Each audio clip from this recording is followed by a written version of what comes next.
Asheville Enlace, Latino NC, BPR, J and Pro Media. Thank you so much for your partnership. Just a quick okay, sorry, I skipped ahead. Buncombe County has been dedicated to providing updates in Spanish through press briefings and social media. Many of our shelters are also staffed with bilingual speakers, and there are many bilingual volunteers supporting the various efforts across our community, including our Family Assistance Center efforts. Just a quick announcement. At this time, Beloved is no longer able to accept donations at their location. So at this point, if you have small donations, you can drop them off at ABCCM, which is located at 24 Cumberland Avenue in Asheville. And next, we will take remarks from County Manager Pender.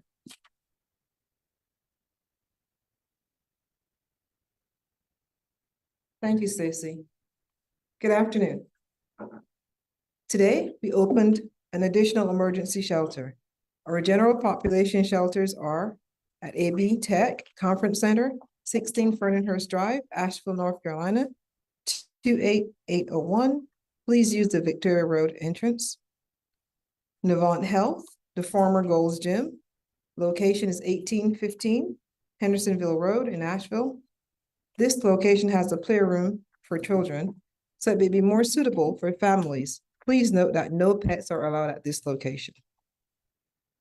We have a medical emergency shelter for individuals who are dependent on medical equipment requiring power. That is located at 10 Genevieve Circle. That is on the AB Tech campus. Again, 10 Genevieve Circle, Asheville, North Carolina. The shelter at the Ag Center is full. Please do not go there. Some good news to report about Wasteboro and trash pickup.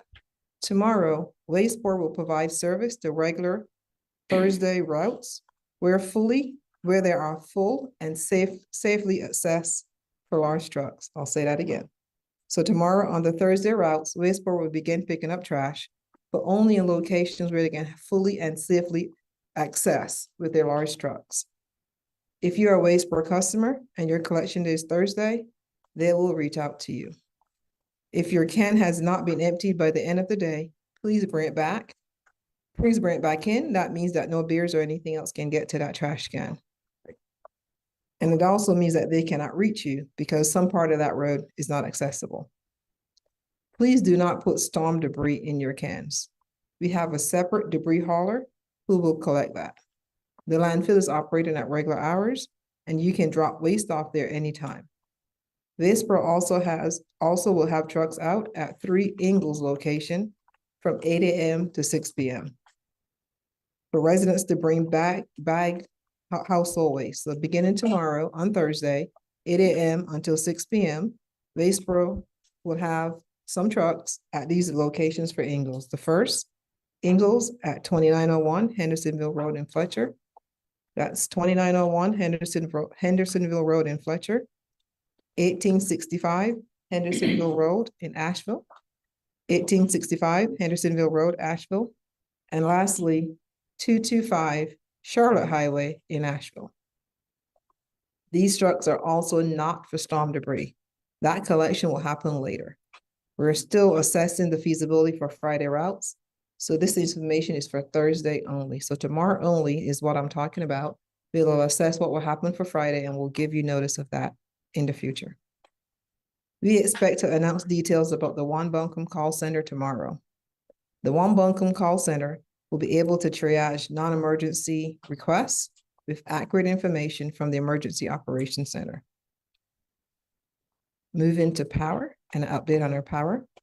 91,000 customers remain without power. So yesterday I told you it was 100,000, so we're making some progress. Duke Energy expects to restore the majority of customers who can receive power by the end of the day Friday. Many will receive power earlier, but power restoration can take longer in some areas that cannot be accessible. 2 substations in Swannanoa that was submerged will take months to repair. Duke has brought in mobile substations as an interim solution. Those have been delivered to the substation sites and are expected to power up by the end of the week. We also have an update from Weaverville. The boil advisory is in effect for their water until further notice. Water must come to a rolling boil for at least 1 full minute. Please conserve water. This is an emergency water supply. Water distribution is happening at North Windy Ridge Intermediate School. Bring your own water containers. Water and pantry items will be available for pickup on Thursday, October 3rd at the Weaverville Community Center, located at 60 Lakeshore Drive, starting at 10 a.m. until 2 p.m. Donations of water and pantry items will be collected at the Community Center Thursday, October 3rd from 3 p.m. between 3 and 4 p.m. Weaverville Town Garbage Collection potentially to resume on Monday, October 7th. We'll give you more updates as we get closer to Monday. If your power is restored before your water, turn off your water heater to avoid damaging the heating elements. There's a mobile ATM at the PNC Bank on Weaver Boulevard. T-Mobile is establishing an area for Wi-Fi and phone charging behind the Tractor Supply in Weaverville. And lastly, from Weaverville, lunch is being provided at the Methodist and Baptist churches on Main Street. With that, I will respond this morning. Someone asked if we know how many customers are on well water in Buncombe County. We have 8,000 wells drilled in Buncombe County. So that's my update for this afternoon, and I'll pass it over to City Manager Deborah Campbell.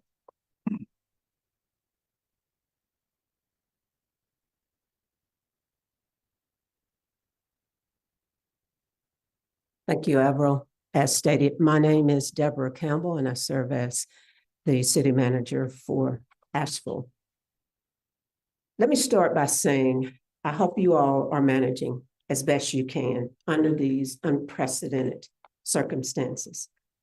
I know we all wish things were better, but let me assure you the city, county, state, and federal government are working in a coordinated manner and as fast as we can to assist and meet your most basic needs. However, our recovery efforts will take weeks, not days. This morning, my staff and I met with another newly assigned staff person from FEMA, who is leading one of FEMA's incident management assistance teams assigned to help with our response efforts. Use an acronym. The IMI team is embedding a team of 25 employees in our area for the next several weeks. At this meeting, she asked, what are some immediate needs or priorities? Our response was the city of Asheville's highest priority is to continue to get water, food, and other basic necessities to our most vulnerable populations and neighborhoods. To date, over 289,000 cases of water have been distributed in 29 different locations, and we have set up 3 different distribution points, including Pack Square, Asheville Middle School, and the Linwood Crump Community Center, also known as the Shallow Recreation Center. Asheville Middle School and Shallow Recreation Center have bottles, while Pack Square Park remains a container filling station. Containers are available at Pack Square, but if you have a container, please bring your own. Today, food in the form of meals ready to eat, MRE, and bottled water are available at 2 distribution sites. 2 MRE packages per adult and 1 per child will be allowed per day. Cases of bottled water are available, 1 case per family per day. Distribution will last until 7 p.m. or until supplies run out. Again, the distribution sites are at the following locations: Asheville Middle School, 211 South French Broad Avenue, Linwood Crump Shallow Community Center, 121 Shallow Road. Buck water is available, again, at Pack Square, 70 Court Plaza. We're trying to set up additional points of distribution as well as continuing to deliver directly into neighborhoods using volunteers, staff, and other partners. Also, we just recently heard Asheville Jewish Community Center wants to share their pool water to help people flush toilets. People can come to the JCC pool on Thursdays and Friday, 10 to noon. That is tomorrow and Friday, 10 to noon with containers. Enter from Clyde Street or Charlotte Street and pull up to the pool gate on North Crescent Street. Other priorities that were identified in our conversation with FEMA was full restoration of the Asheville water system. Assistant City Manager Ben Woody will provide more detailed information on these efforts. Continuing our search and rescue and missing persons efforts. And overall, public safety. Chief Mike Lamb will provide more detailed information about these efforts. Lastly, I want to say a big thank you to all of our City of Asheville employees assisting in this recovery effort. The obvious ones, of course, being our public safety employees, police, and fire. But to all the others like Public Works, Community and Public Engagement, Development Services, Parks and Recreation, Capital Facilities and Management, Transportation, Human Resources, Information Technology, Community and Regional Entertainment Facilities, Legal, Finance, and Equity and Inclusion. If I didn't call out your department, I'll be back Friday to continue the list. It takes a village. And a big thank you to the mayor and council and state elected officials who are diligently working in the community at water distribution sites and doing whatever to connect with both public and private entities to request resources for our community to support this recovery effort. Again, thank you, Asheville, for coming together to take care of each other as we work to restore our community. I will now turn it over to Ben Woody, who will cover additional details about our water system. Thank you, Ms. Campbell. Again, Ben Woody, Assistant City Manager for the City of Asheville. And I'm going to try to give a comprehensive update on where things are at with our water system. So we have made measurable progress, toward beginning the process of rebuilding our water system. However, I must remind the community that that system was catastrophically damaged, and we do have a long road ahead. So the way I'll do this today is I'm going to do the first portion of my comments will be related to our treatment plants. Then I'll talk about our distribution system. So we'll start with our William DeBrule treatment plant that is in Beatree. That plant is not accessible at all. We do have good news that our North Carolina Department of Transportation staff are out on the ground right now rebuilding the road to that plant. So as that occurs, and once that access road is done, it then makes it possible for us to deliver people, supplies, and equipment to that plant to begin the repairs that are desperately needed. Our Mills River plant, which serves the southern portion of our distribution system, that plant is actually still functional. So there are people in Asheville that have water, Asheville and Buncombe County, and a matter of fact, some that never lost water. However, 2 critical pumps that were necessary to begin restoring that treatment plant have now arrived. And as I talk right now, the water resources staff are working to make those connections and begin drawing water into a raw reservoir, which will then allow us to increase the production and capacity of that treatment plant. That is a major milestone in the recovery of the Mills River plant. However, once that pump is fully operational, customers in South Asheville who have kept water service, and I'm going to highlight this, should maintain it. Additionally, as we can begin to ramp up the output from the Mills River plant, customers in that service area should, and I want to highlight that, should begin to receive water. So we have positive developments with Mills River, and we are beginning to ramp up production in that plant. So that is good news.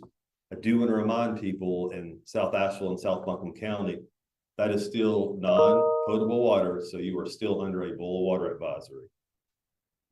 North Fork Water Treatment Plant is our principal production plant for the city of Asheville. It provides water to most of our customers in Buncombe County and Asheville. Progress has been made at that plant. Critical materials are beginning to arrive at North Fork, and there have been repairs made to access roads, and transmission line repairs are also underway. We have materials, we're starting, but we need more materials. We continue to request those, and those continue to come. I want to emphasize that the damage to the transmission lines at the North Fork plant is severe. There's a lot of work that needs to be done. I also want to note that the turbidity levels in the reservoir must stabilize before we can even treat water in that plant. So we have a lot of work to do to the distribution system and our ability to even treat the water. Our distribution system has suffered catastrophic damage. We have water department crews and partner crews that are working to repair that distribution system right now. We have crews from the city of Greensboro, from the city of Raleigh, from the city of Charlotte, and Cape Fear that are either already making repairs or on their way to do that. We're doing that as quickly as we can, but I want to note that access to some areas is still not possible. So we still do not know the full extent of the damage to the Asheville water system. Our public works crews are working in every hour of daylight to open those roads up and provide access. There's still a lot of work to be done. Again, the damage to the distribution system is extensive. Even if the plants are operational, we can't get water to the community unless the distribution system is operational.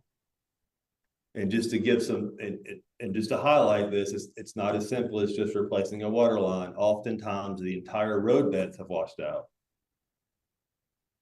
So in order to even begin the replacement of water lines, we have to rebuild those road beds in a way that they can support the installation of these water lines. We have a lot of work to do.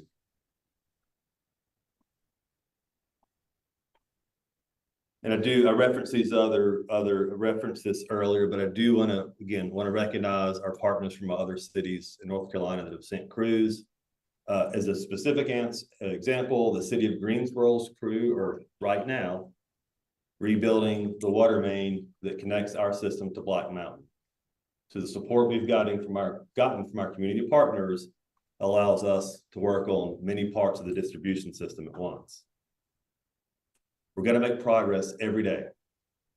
And I want to reiterate that a return to potable water, we've got to get to non-potable before we get to potable, but that process is going to be staggered. It's going to take a lot of work. And so it is just impossible to provide a timeline for this community when there will be a full system restoration. That is going to happen incrementally across different parts of the community based on the ability to repair transmission lines in the distribution system. As I said earlier, we have customers in the South that already have non-potable water. Hopefully we have more, but we have a lot more customers that have no water. So again, the return to non-potable then potable water service is entirely dependent on our ability to repair the distribution system and repair the water system. And that's going to happen incrementally across the community. And as Ms. Pender noted, if you do have water service, you are under a boil water advisory and you need to boil your water for at least 1 minute before it is potable. So I personally, in the city of Asheville, we are grateful for your patience. And I assure you that we are dedicating every possible resource at our disposal to repair this water system and make it operational again.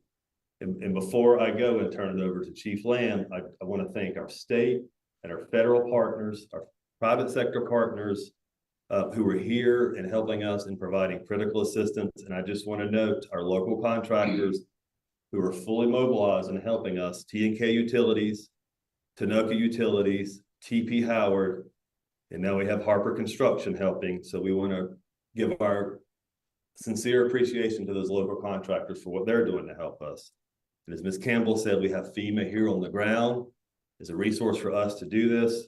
And again, I want to thank the incident management team that the State Emergency Management Department sent to us to help as well. And with that, I'll turn it over to Chief Lamb. Thank you.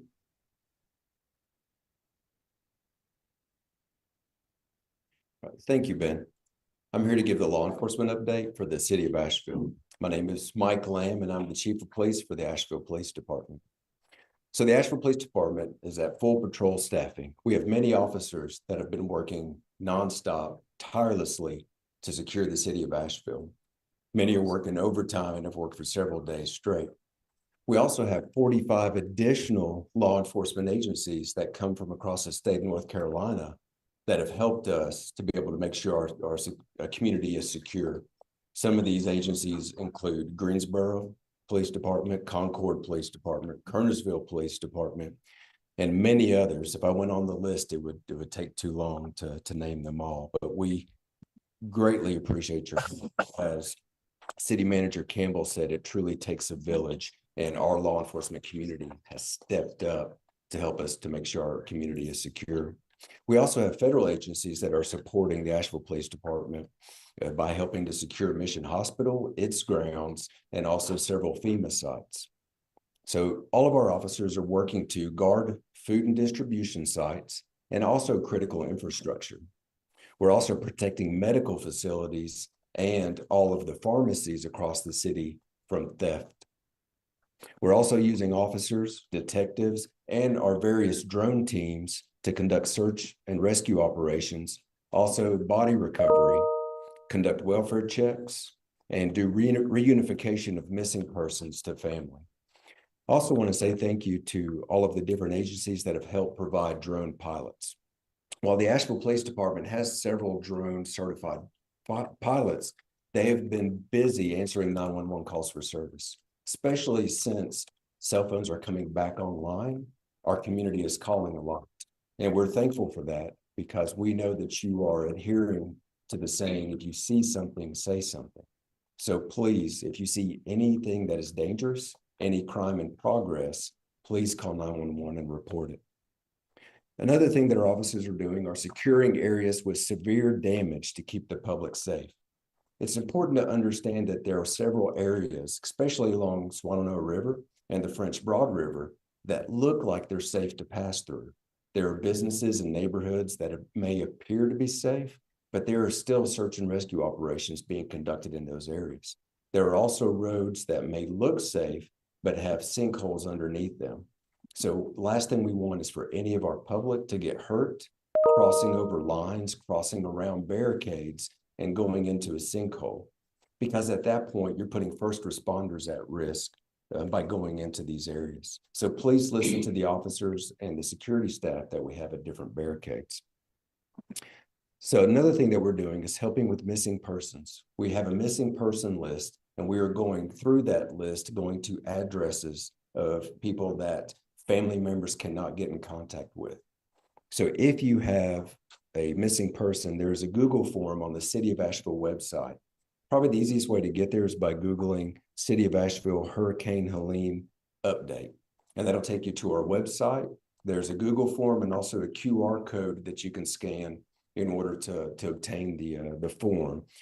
Fill it out, and we will be back in touch with you once we're able to either call the person that is presumed missing or going to their house and conducting a site wellness check there. Another thing that unfortunately we are having is scammers. So we've had several calls today, especially in the Patton Avenue area in West Asheville, of people going door to door and saying that they're there collecting donations and equipment for the hurricane relief efforts. Be wary of that.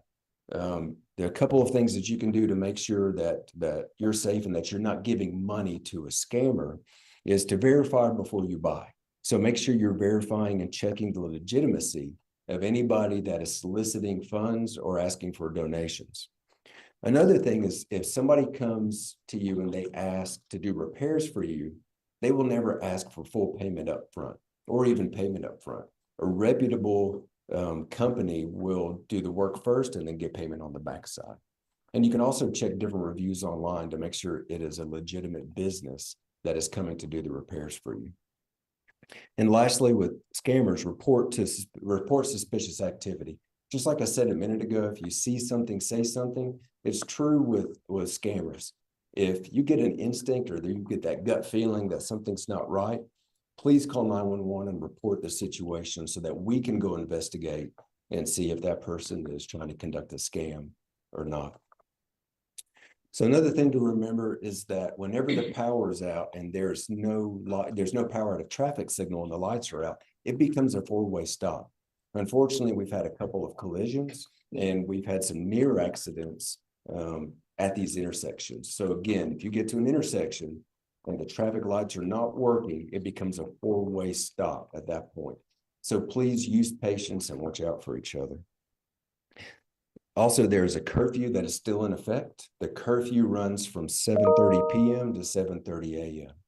And this helps us to be able to make sure our resources are going towards finding missing people, continuing to do recoveries, and to make sure that we're going to critical 911 calls. Especially with the street lights out, trees still across the roadway and power lines still down, it is dangerous to be out there driving around on the streets at night. So we ask that you please adhere to the curfew. And lastly, I just want to thank all of our wonderful community members. I have seen the best of our community during this time. I've seen people come out and offer to cut trees, to clear driveways, to help neighbors repair roofs, taking people water, taking people food that cannot get out. So I just wanted to say again, thank you to our wonderful community members who are helping each other. Thank you very much.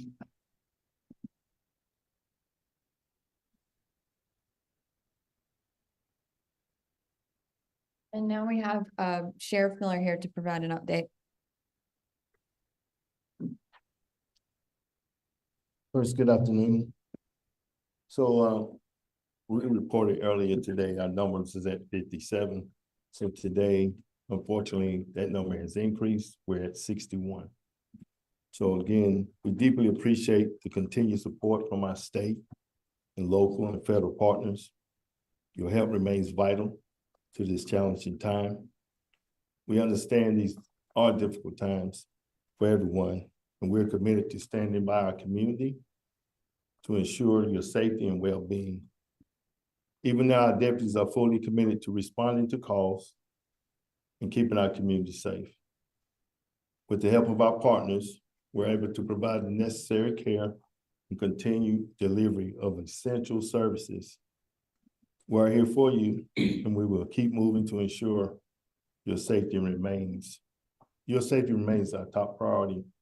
Also, I would just ask that our wellness calls are now, we started at about 300 or 400 at one point.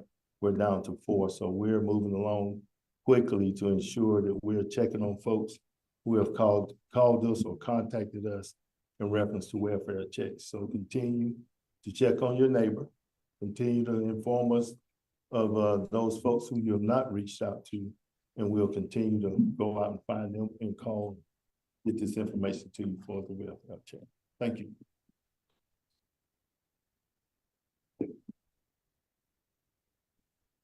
Thank you, Sheriff Miller. And now we will open it up to questions from the media. Hi, this is Jeff Chamber with the Charlotte Observer. I have a question for Ben Woody, please.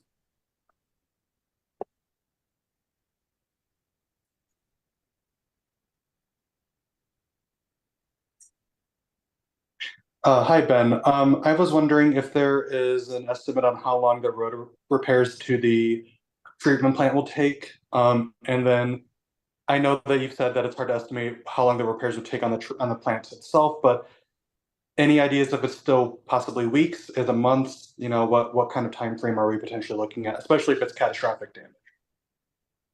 So for the treatment plants,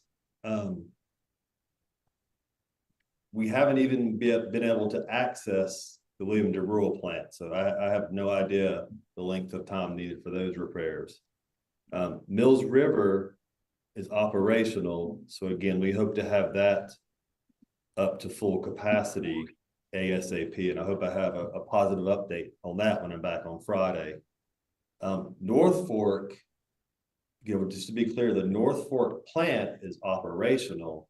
The challenge with that plant is we have to have water that we were able to treat. And so that, I can't give an estimate on the rate at which the turbidity of that reservoir water will decrease enough that it can be treated. Same thing with the transmission lines that are necessary from that plant. That's our number one priority. But again, we were just being able to access those transmission lines. And again, all that's contingent upon the distribution system being repaired. So again, minimum of weeks. And sorry if I might be confused, but I think you said that roads need repaired to be able to access one of the treatment plants. Do you have any idea how long it will take for that road to be repaired? So we have access, of course, we have access to Mills River. For the North Fork plant, we have made adequate repairs to that road that we can get in there and work. So we are working for the B Tree plant. NCDOT is making those road repairs, and I have no estimate that I can give on that today.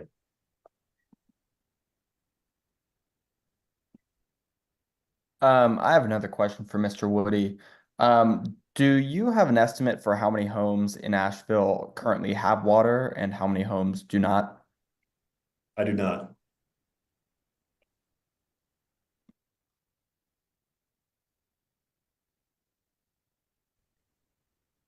It's Laura Lee at Blue Ridge Public Radio. I understand you're saying that this situation with the water will be a staggered approach, an incremental approach. I know everybody keeps pressing you for a timeline.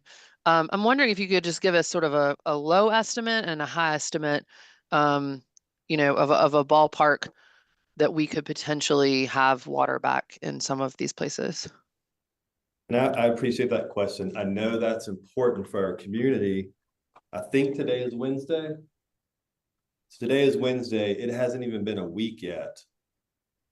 I am just not in a position today to give an estimate on the restoration of water service, but I have to remind you, we do have residents right now that have water. It's only going to improve as time goes, but I think less than a week from the beginning of the storm, I am just not in a position to give that type of timeline. We haven't Understand. haven't even assessed the full system yet. And do you have any, I'm wondering about a comparative basis if there, I know this is, we keep saying catastrophic and unprecedented, but are you in contact with other municipalities, other cities that have faced similar challenges, maybe not from the same types of storm system, but similar challenges with their water systems? And would that give us any indication of, X place took this long and we could use that as some sort of model? Are you in touch with anywhere that might give us that sort of information? Right. So, of course, we've been in contact with other municipalities. We have folks like the Cape Fear Water Utility that they're pretty experienced with hurricanes. What I'm really excited about is the teams we have from FEMA. The return to water systems is that's what they do, and they're here, as well as the IMT team that the State Emergency Management Department sent. And at this point, they're not willing to make an estimate, so I'm not going to either. This is Keith Campbell. But we have them as a resource, and as we learn more and assess, we're going to get better and better at providing information. So this is Keith Campbell from Asheville Watchdog, and you've mentioned the incremental nature of repairing this. Can you share with us, like, what are you most optimistic about in terms of the different problems and challenges that you're facing? What do you think we'll see first in terms of progress or an increase in water? Where will that occur? Well, I'm most optimistic about Mills River because we have water there and we've installed pumps that are going to allow us to run that facility at full production. Again, that facility really provides service to South Asheville and Buncombe County. In terms of when I say incremental, and people that are here know this, our water system is extremely complex. We have elevation changes. We have, I think, over 40 pressure zones. We have pump stations. We use gravity. It is an extremely complex water system. as we were able to pressurize lines in the distribution system, we're probably gonna find leaks we don't even know. So again, when I say incremental, and we're not even close to that outside of Mills River. As we begin to pressurize our system, we're gonna learn a lot more about damages to the distribution system. And we may have areas as once we pressurize that are less damaged and can get water sooner. So again, it's an extremely complex water system. I know you're not able to give a timeline for like the full restoration, but I'm wondering if you can give us some sense of timing on the Mills River increase in output. Are we talking days, weeks? What are we talking about in a general sense? So here's what I'm gonna do. I'll be here tomorrow for questions from the media related to the water system. And ask me that tomorrow, and I hope I can give you a more precise timeline on that. But just please know we have made great progress there, but I need more information before I can make an estimate. Okay. Sorry. Hi. I'm Jessica Mayora from Enlace Latino NC. We have a question. How many Latin people have disappeared and died?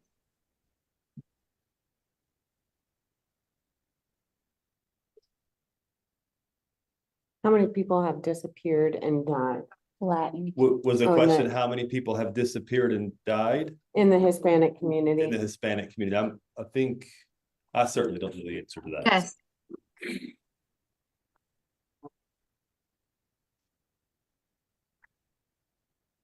At this time, we do not have that information. Okay, Next. thank you. Yes, thank you. This Do is we know when Keith. we might have information on identities of those who have perished?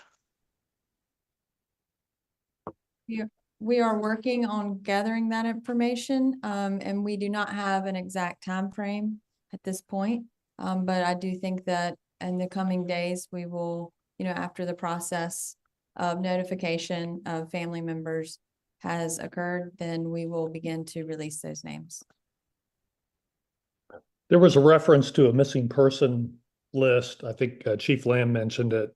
Can we get an idea of how many people are on that list? Yeah, so currently we have two different lists running. We have one within the city of Asheville. We have also have one with Buncombe County. So that way we're dividing and conquering. Basically, we're taking all of the list and information that's coming in, and we're conducting welfare checks at each one. The city list is right now at 155 total. Now, the good news is from that 155, we've been able to work that down to where we only have 26 left on the list that we still haven't made contact with. A lot of that is thanks to cell phone companies being able to get the cell towers back online. And we've had family members reach back out to us and tell us that they found their family members. So all of that is wonderful news that we're able to get family members back in touch with each other. Now, we also know that some of those on the list are ones that we're seeing going in the water or underwater. And so of those, we've been able to make a positive identification on one individual. And we also were able to notify the family on that one as well. And the number of unaccounted people from the county's estimate, can we hear what that is right now? Sorry, I didn't hear that. Sheriff Miller's coming up to the podium. Okay, thanks. I mentioned earlier that number is down to 4 for the entire county that we're covering. Down to 4. Yes, Okay. we have 4. 1, 2, 3, 4. Number of people who are missing. We have people who are. I thought you was talking about welfare checks. No, I'm asking about the number of people who are unaccounted for based on Buncombe County's estimate. We're unable to report that right now. Okay. Sheriff Miller, I have a real quick question for you. Do you know the number of people being currently held in Buncombe County Jail right now? Yes, sir. That number right now is 463.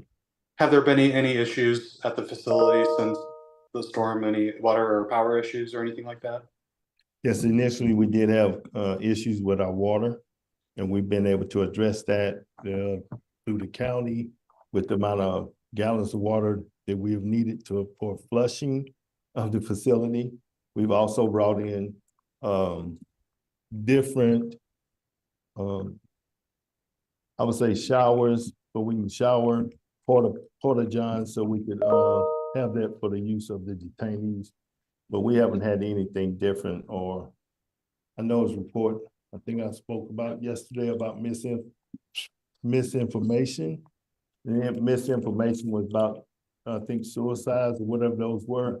I addressed that yesterday, telling you that that is not the case in the county detention facility. While you're up there, I'm wondering, could you tell us a little bit about the deputy who passed away during storm response? You know, about who they were and what they meant to the department. That was not Buncombe County. I know that would happen in Macon County, I believe. Madison County. It's Laura Lee again at Blue Ridge Public Radio. I have a question for County Manager Pender, please.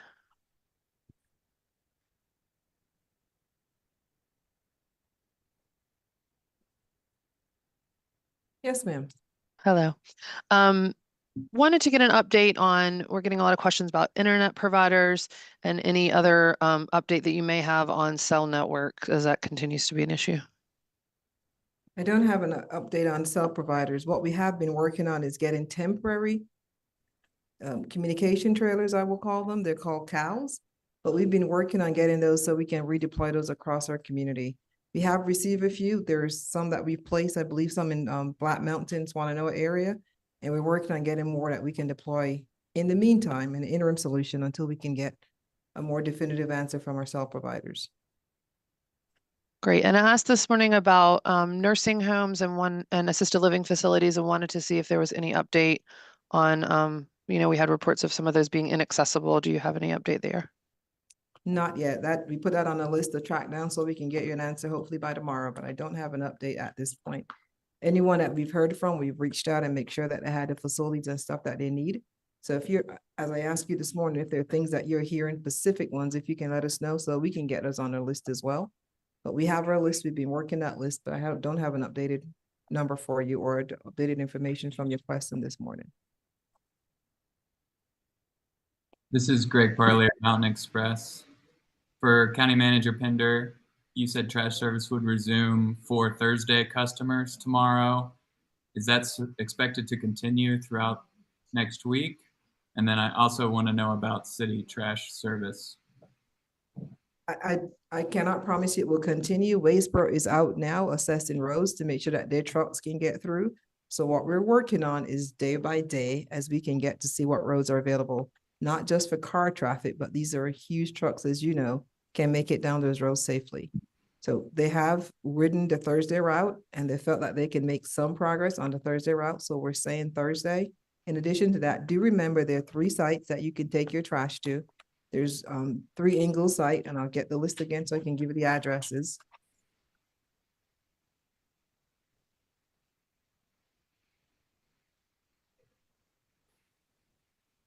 This is for Thursday, that residents can take trash to, if they can bring bagged household trash, no storm debris, no trees or limbs or branches, but just household trash, can go to Ingalls at 2901 Hendersonville Road in Fletcher, 1865 Hendersonville Road in Asheville, and again, Ingalls at 225 Charlotte Highway in Asheville. So those 3 sites tomorrow between 8 a.m. and 6 p.m.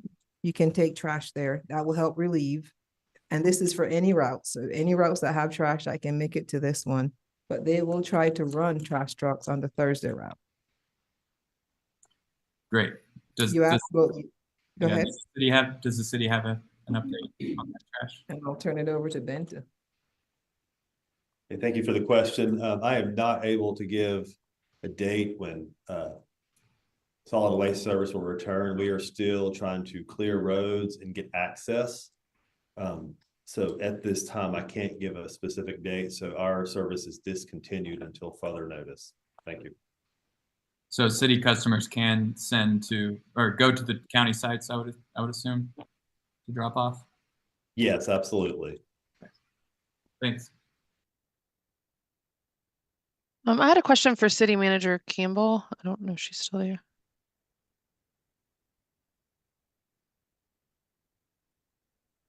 Yes, ma'am. Hi, it's Laura at Blue Ridge Public Radio. Given what we're hearing about, the difficulties of a timeline for water restoration, does the city have an adequate supply of water? For how long? And we know that some of that was privately purchased as sort of a safety measure initially. Can you tell us about where the water that is currently being distributed is coming from? From private vendors, as well as we are working with the county and the state. Do we have enough water to distribute? We think we have enough for this week. Again, it's going to be dependent upon demand, obviously. But we are continuing to work feverishly to maintain supply of water. Unfortunately, it may not be coming out your tap, but it will probably have to be bottled or the bulk water distribution that we want to continue as long as we have to continue it. And we asked this early on. I just want to ask it again now that we're a few more days into this. Is there any consideration at city government or county government for encouraging people to leave? We've seen that in a couple of other communities, given the lack of basic necessities, water, food, power, communication. Is that something that you all would consider as a move to try to encourage people actually to leave? I think that is totally a personal decision that a family has to make on its own. We, from the city of Asheville, are not encouraging that. What we will encourage is that people do what they think is in their best interest. And that may be leaving, it may be staying, it may be volunteering, it may be take different avenues, Right. but we are not specifically encouraging people to leave our community. Would there be a consideration of encouraging or even facilitating vulnerable populations to leave the community if this, water situation? You said a moment ago that there was enough water for this week. Can you define this week? Are we talking Friday? Are we talking Sunday? What are we? Right now, we're talking Friday. Following up on Laura's question about possible evacuations, if a family or even a person wanted to evacuate but had no ability to, would the city or county be able to coordinate transportation out for evacuation? Well, I think that really is a complicated question because it would depend on where we need to relocate a family. Because as you know, there is a gas shortage in our community. And so we just have to come up with the plan. We understand that President Biden has approved active military. And I'm wondering what, if any, coordination there has been with also serving breakfast, lunch. County or city officials for the role of those military members. At this point in time, I don't know all of the details of that, so I would hesitate to respond to that question right now. But we're noting all of your questions and we will try to have responses at a later date. Sorry, I have one more follow-up on that. You said that there is a gas shortage. I just want to be clear. Is that a supply issue, or are we just saying there's an increased demand? Are we saying there's I'm just not saying enough? With services not having power, a lot of our normal places where we get gasoline, they're not open. They're closed. That's the Okay, shortage. so and accessibility, not the Maybe I should have said access instead of got it. shortage. Okay, just wanted to make sure. Thank you. Thanks for the clarification.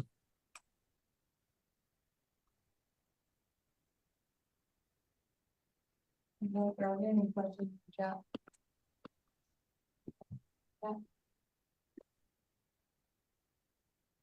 Okay, any additional questions? So we have two final announcements before we wrap it up. The new location for small donation drop-off is the Reynolds Middle Warehouse. And that is located at 2 Rocket Drive, Asheville, 28803. Again, the new location for small donation drop-off is